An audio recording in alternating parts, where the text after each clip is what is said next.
Bonjour! Welcome to the second episode of So French, a podcast about the twists and turns, intrigues and insights to all things French. Every 2 weeks we select the best, most interesting and fascinating of French news stories, all brought to you from our studio in the heart of Paris. My name is Stefan de Vries. And my name is Sara Bertilsson. Now this week we all go sex, lies and cell phone videos. We'll talk to the French Minister of Sports about the Euro 2016 terror threats. We'll also be talking about something fat, controversial and very, very French. Let's start though with something that's making the headlines here in France at this very moment. The regional elections. Many people were shocked this week by the landslide victory of Marine Le Pen's National Front party in the first round of the regional elections. Front National, or National Front, came out top in 6 of the 13 new super regions. However, this was not a big surprise, though, was it? No, well, it was a small surprise because it was a much better result than the polls predicted. The polls said that Marine Le Pen would probably win in 1 or 2 regions, and now she got 6 out of 13. And that's, of course, a huge defeat for François Hollande's party, the Socialist Party. So her success is much bigger than previously thought of, and it means that Marine Le Pen has really changed the political landscape in France this week. Do you think that there is that they don't want to see the real state of the country or the state of the nation? Yeah, I think so, and I think they're also very obsessed by the way they see the country. They're not, they're very they have a very limited view of society. It's always the left and the right, and the good guys and the bad guys, the intellectuals, the media. They're all in Paris, so they're completely disconnected from the rest of the country. And they just don't know what's going on. And we've seen in the results this week that Marine Le Pen is really there, and that is not just a phenomenon, but everyone in France is voting for her. And that's, of course, completely different from a couple of years ago, where she was pretty strong in the north and the south east. But now she's doing pretty well. She came first in 20,000 of the 36,000 municipalities in France. So over half of all the towns and cities in France voted for Marine Le Pen. That is not a phenomenon anymore. That's just, she's here to stay. It is quite interesting also. I was speaking to some of the National Front voters today, and themselves being immigrants in France and voting for an anti-immigration party. And this, exactly as you say, it shows that there is no longer... National Front has managed to find supporters in areas and among people that I think no one would have expected them to actually gain support. And a couple of years ago, people were embarrassed to admit that they voted the Front National. But now, when I spoke to people, even here in Paris, some people were really proud that they were voting Front National. They were saying it out loud, and that is really completely different from a couple of years ago. Now, one of the reasons, according to the media, that the Front National is doing so well is that there are a lot of people not going to vote. They call it here the abstentionist. Always makes me laugh because in all the other countries I know, they talk always about the voter participation. Yeah, and here they talk about abstention. So it's already a negative framing. So around half of the French people didn't go to the polls. Do you think that could play a role in the results of the Front National, or that doesn't make a difference? Well, there is this pre-assumption that the left is the loser when it comes to voter turnout, that if there's a low turnout, the left is losing. But there have actually been studies made showing that those who are not voting, if they would have voted, they would have done exactly the same as those who went there. But at the same time, when we're looking at the results at the moment and the predictions for Sunday, is that more and more people are saying that they're going to vote, and it looks like the result could be quite different on Sunday than it was last Sunday. So I think it's we have a new political landscape, and I don't think it's as clear maybe as it was earlier and this will sort of changes everything we knew about voters and voter turnouts. Now, of course, the region they have limited powers, but Marine Le Pen is already thinking about the next election. Do you think she will become France's next president in 2017? When I say yes, all my French friends are saying that I'm completely crazy, up in the sky. I think that she has a chance, depending on who will be her on the other candidates. I think that she could win. Okay, we'll talk about that in our podcast of May 2017, the month of the presidential election. Now, from the political weather forecast, we move to a far more important ecosystem, planet Earth.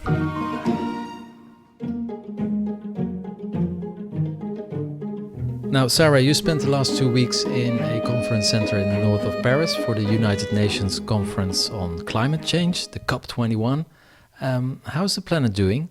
The planet is doing okay, I think.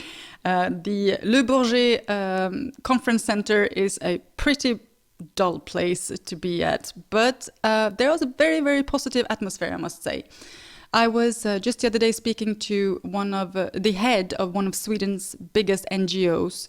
Of course, loads of NGOs, almost all of the world's NGOs being there at this very moment. And he was extremely positive. He was speaking about this positive spiral regarding the environment. And he was saying that everything and anything that we do now and everything that we decide at this moment the result will be even better, because that's how it's been over the last couple of years. So he was very, very positive. And I think, everybody that you're talking to at the conference are saying that there will be a deal. We are making advance. Everybody is sort of working in the same direction. There's not the same conflicts as there were earlier conferences, for example. So a very, very good atmosphere. I'm pretty sure we'll have a deal not on Friday.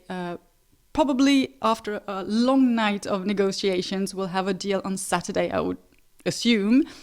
And then I'll just hope that the head of this Swedish NGO is right when he's saying that the result will be even better than what is decided in this agreement.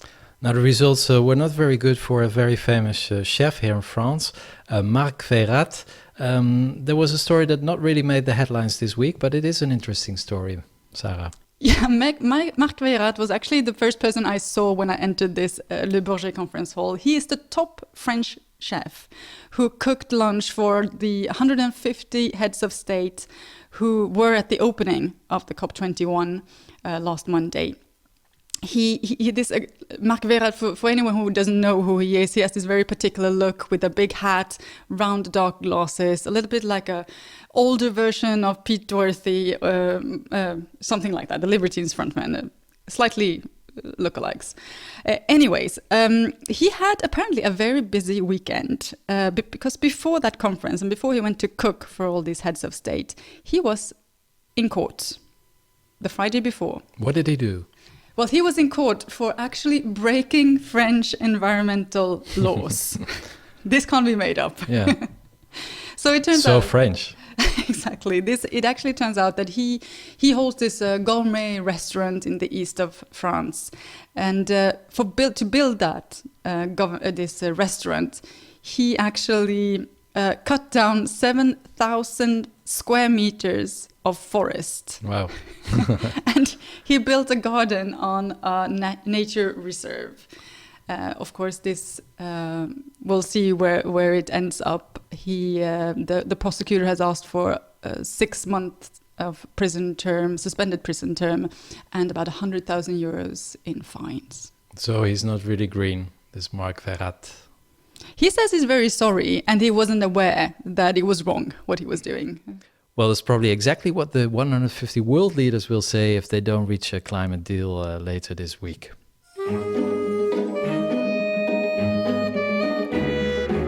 So we just started this podcast, but we've already received a message from an American listener who lives in Barcelona. Good show, but I want more sports and scandals. So here's for you, Joshua. Football it is, or we say le foot here in France. Stefan, what's this? Yeah, exactly 6 months from now, the 2016 UEFA European Championship football will start in France. Now, of course, this raises security questions, especially since there has been 3 attacks outside the Stade de France last month here in Paris. That's also the stadium of the final next year in July. But there's no reason to worry, says Patrick Caner. He's the French Minister of Sports, and earlier this week I spoke to him in his office in Paris. Yes, Minister, what will the supporters see concretely of these security measures? Les supporters devront s'habituer à venir The supporters will have to get used to come to the stadium pretty early, because there will be 2 checks. So it will take a certain time, relatively longer than usual, to get in, but that's in everyone's interest. There will be a double check at the entrances. Will there be checks of identity cards? À ce stade, la décision n'est pas prise. We have not taken that decision yet. However, there will be very thorough checks of the entry tickets, of course. But we would not want to block the entry to the stadiums either. We are just talking about it now, and we will decide before the 10th of June when the competition starts. Date de début de la compétition. After the attacks, there was a little bit debate about the fact whether the Euro 2016 should take place in France. Should the tournament go on, and yes, at what price? La question du maintien de l'Euro 2016 ne s'est jamais The government never had any doubts about organizing the Euro 2016. We won't give in to terrorist acts and to those who have committed them. The Euro 2016 is a priority in next year's agenda. It will be a success, of course, a beautiful sports competition, and wherever it is possible, we will create fan zones for the entire duration of the event. We have only 2.5 million tickets on sale, but there will be many more spectators. I keep repeating it. Come to France. France will be happy to welcome you in a complete, secure way, and with our friendship and our responsibility. Totalement sécurisé et avec l'amitié et le sens des responsabilités qui nous caractérisent. That was the French Minister of Sports, Patrick Caner. Now even more football. One of the players who probably won't play at the Euro 2016 is Real Madrid's Karim Benzema. Sara. Well, this is to sort of fulfill the scandal part of Joshua's request. So, here's the plot. For some reason, a so-called hot or sex video, we call it, which was recorded on a mobile phone, once belonging to the Lyon midfielder Mathieu Valbuena. This film ended up in the hands of a childhood friend of Real Madrid's player Karim Benzema. So, both these 2 players being part of the French national team. And at one of these the sessions of the French national team, Benzema approached Valbuena, offering him to mediate and put him in contact with this childhood friend, and stressing the hot content of the video and the fact that Valbuena probably should see his friend if, it was in his best interest. So this whole story, it went to court. Benzema has now been charged for being involved in plotting this extortion attempt that it's now being called. He says he was only informing Valbuena about the existence of this video. And so this week came the decision from the French Football Federation's president that he's decided to suspend Karim Benzema until he has been cleared from all charges. Well, that might not be like the major surprise, because the thing is that according to a court ruling, Benzema is banned from seeing Valbuena. So, I don't know, there was probably not very much choice for the FFF to do anything. But it's a pretty setback for the French national team, because he's a good player. He scored 3 goals last week against Malmö, of your Sweden homeland. So is France going to stand any chance without Benzema next year? I'll leave that to the football professionals to decide. I'll just tell you that the court case is ongoing, and we'll see if Benzema will be cleared, because he is not yet convicted. And otherwise he always can become a porn star, of course. Karim Benzema, that is.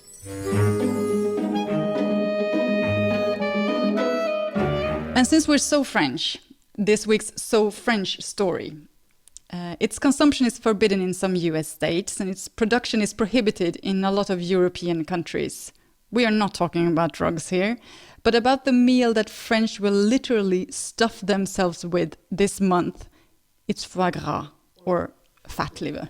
Now, what is it? Foie gras was already eaten by the Egyptians in 2500 BC, and the Jews who worked as slaves in Egypt brought it to the Romans, who brought it to Gaul, what was France in that time. It would take a very long time before foie gras became actually popular in France, around the middle of the 19th century, but nowadays you can expect the delicacy in every single Christmas meal in the country. Now, foie gras is controversial. Ducks and geese are force-fed with more food than they would eat in the wild. And this is called gavage. That's your French word of the week. In just 2 to 3 weeks, their liver grows to epic proportions. And that's one of the reasons why PETA, for instance, the Animal Rights Association, is against foie gras. And India prohibited the importation last year. And in most of the European countries, but also in Australia and Argentina, production of foie gras is forbidden. Fortunately, the consumption is still allowed. And today, most of it is produced in the southwest of the country. But foie gras also comes from Hungary and Bulgaria and even from China nowadays. The French, they eat about 85% of all the foie gras produced in the world. So they think the rest of the world should not complain about animal rights. And to protect the foie gras against any foreign powers, they protected it. 10 years ago, foie gras belongs to the protected cultural and gastronomical heritage. That's the official text. So nobody can touch the foie gras. But nobody, but something is threatening this week foie gras, and that's bird flu. It's back again. There have been several outbreaks the last couple of weeks, and there is no evidence that bird flu can be transmitted to humans via food. But Japan, which is the world's largest importer of French foie gras, has banned it nevertheless this week. You, however, can still eat foie gras, of course. You can have it cooked, grilled, or usually as a pâté, which I personally prefer, on toast with only some fresh pepper and sea salt. Pour yourself a nice glass of Sauterne, preferably a Chateau d'Yquem 1921, and bon appétit. I leave this topic to you, Stefan. Myself being a vegetarian since about 20 years, my only close encounter with a foie gras was in 2006 and like a tiny taste. So I'm not sure. Okay, well, I imagined you being more as a steak tartare person, but why not vegetarian?